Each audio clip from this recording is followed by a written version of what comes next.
जानना बहुत ही ज़रूरी था, तो मैंने इसको डिस्क्राइब कर दिया। अब एक प्रोटोकॉल हमारा और है, और वो है एसपीआई प्रोटोकॉल। तो हम थोड़ा-सा उसको भी समझ लेते हैं, एसपीआई प्रोटोकॉल वो कैसे काम करता है। उस पर भी मैंने काम किया है आपको बताने के लिए कि एसपीआई प्रोटोकॉल एक्चुअली में काम कैसे करता है। तो यहाँ पे आप देख सकते हैं एसपीआई प्रोटोकॉल का मतलब होता है सीरियल पेरिफेरल इंटरफेस, यानी कि ये एक ऐसा इंटरफेस है जो लगभग बड़ी आईसीज में देखा गया है। जैसे सीपीयू के साथ बड़ी आईसी कनेक्ट होती हैं तो वहाँ पे ये प्रोटोकॉल अप्लाई किया जाता है। और दूसरी चीज़ ये है कि इस प्रोटोकॉल को बहुत ही ज़्यादा फास्ट बना दिया गया है। आज के टाइम पे हमारे फ़ोन में कुछ ऐसी चीज़ें होती हैं जो हमारी सोच से कहीं कई गुना तेज़ी से काम करती हैं। जैसे कि हमारे फ़ोन का फिंगरप्रिंट हो गया, सेंसर जितने भी होते हैं वो लगभग मोसी मीसो से भी कनेक्ट होते हैं। जैसे फिंगरप्रिंट पे मोसी मीसो कनेक्ट होता है, तो ये वाला प्रोटोकॉल जो है सबसे ज़्यादा तेज़ी से काम करने के लिए बनाया गया है, जो कि I2C प्रोटोकॉल से भी तेज़ काम करता है। अब यहाँ पे आपने देखा होगा कि बहुत सारे वर्ड आपको देखने को मिल जाएंगे, जैसे एक मोसी लिखा हुआ है, दूसरा मीसो लिखा हुआ है, एक क्लॉक है, और SS1CS ये करके लिखा, ऐसे लिखा हुआ है। तो इनका मतलब क्या होता है? मोसी का होता है मास्टर आउट स्लेव इन, यानी कि मास्टर यहाँ से आउट करेगा, कुछ भेजेगा, और स्लेव उसको रिसीव करेगा। इसका मतलब ये होता है। दूसरा क्या है? मीसो, यानी कि मास्टर इन स्लेव आउट, यानी कि मास्टर को मिलेगा और स्लेव जो ये पास में लगा हुआ है ये यहाँ से इसको भेजेगा। अब क्लॉक का तो सबको पता है कि ये क्लॉक हमारी फ्रीक्वेंसी की लाइन होती है। यहाँ पे एसएस और सीएस का मतलब क्या है? स्लेव सिलेक्ट, यानी कि ये पिन ऐसी बनाई गई है कि इसमें स्लेव को वन बाय वन सिलेक्ट किया जाएगा। अब ये दो तरीके के इंटरफेस होते हैं, एक इंडिपेंडेंट स्लेव कॉन्फ़िगरेशन और दूसरा दूसरा जो है डेजी चेन कॉन्फ़िगरेशन। ये होता है। इम्पॉर्टेंट टॉपिक नहीं था, आपको रटाने का कोई फायदा नहीं है, लेकिन जानना जरूरी था, बताना जरूरी था, इसलिए समझ लीजिए। दिमाग में ना भी आए तो अभी इग्नोर कर दीजिएगा।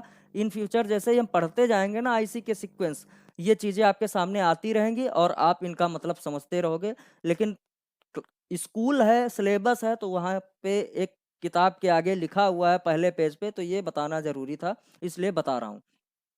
अब चलिए इसका पहला जो इंडिपेंडेंट स्लेव कॉन्फ़िगरेशन है इसको समझते हैं कि ये कैसे काम करता है।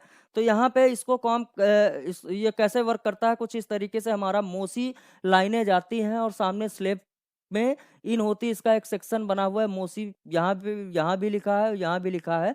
तो ये तीन आईसी हैं, इन तीनों आईसीओ में मोसी इस तरीके से निकलेगा मास्टर से और वन बाय वन एक दूसरे में इंटर करेगा। उसके बाद ये तीनों आईसी अपना मीसो, यानी यहाँ से डाटा जो है यहाँ पे भेजेगी, मीसो इस लाइन के थ्रू वन बाय वन तीनों भेजेंगी और यहाँ से इसको रिसीव करेगा सीपीयू। अब क्लॉक की लाइन जैसे जाती थी वैसे ही वन बाय वन सबके अंदर इंटर करेगी। लेकिन यहाँ पे एक चीज ये है कि अब सब कुछ तो कॉमन सबके अंदर जा रहा है और निकल रहा है, तो सीपीयू काम कैसे करवाएगा?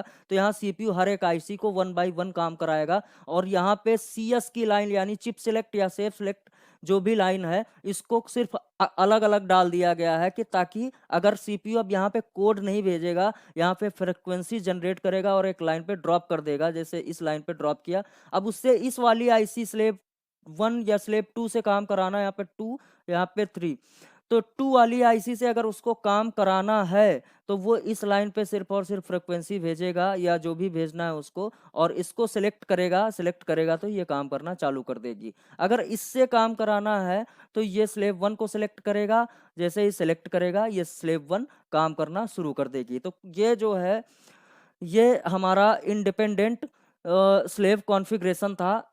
ये इस तरीके से काम करता था। अब देख लेते हैं यहाँ पे डेजी चेन कॉन्फ़िगरेशन वो कैसे काम करता है। तो यहाँ पे जैसे चेन लिखा हुआ है तो ये चेन सिस्टम के तरीके ही यहाँ पे ये काम करता है। अब यहाँ पे जो लाइनें जाती हैं, पहली मोसी की लाइन मान लीजिए ये गई, तो यहाँ चेन सिस्टम बनाया गया है मोसी वाली लाइन पे।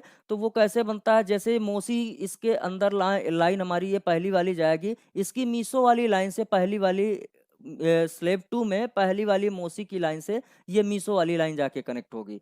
फिर यहाँ जैसे ही दूसरी लाइन, जैसे इसके आगे क्या था कि ये यहाँ से जा करके सीपीयू में जुड़ जाती थी, लेकिन ये इससे सेलेक्ट हुई, फिर ये वाली आईसी इससे कनेक्ट हुई, और इस आईसी से जो निकलेगा वो डायरेक्ट जाएगा हमारे सीपीयू में। अब ये वाली आईसी से ये कुछ भेजेगा तो इसमें जाएगा, फिर ये वाली आईसी इसको कमांड करेगी, फिर ये इसको कमांड करेगी, और ये निकाल के सीपीयू को देगी पूरा रिजल्ट। अब क्लॉक की लाइन पहले की तरह ही यहाँ पे कनेक्ट रहती है, क्लॉक सिर्फ जाता है। अब यहाँ पे ये चिप सेलेक्ट वाला ऑप्शन जो आपको 3 दिख रहा था, अब यहाँ पे ये 3 नहीं रहेगा, सिर्फ और सिर्फ एक रहेगा। और काम कैसे करेगा, इस तरीके से एक ही लाइन में ये सब कनेक्ट रहेगी, और यहाँ पे भी कोडिंग आएगी, जो भी कोडिंग आएगी जिस आईसी के लिए, वो डेजी चेन सिस्टम के थ्रू उसी तरीके से काम करेगी।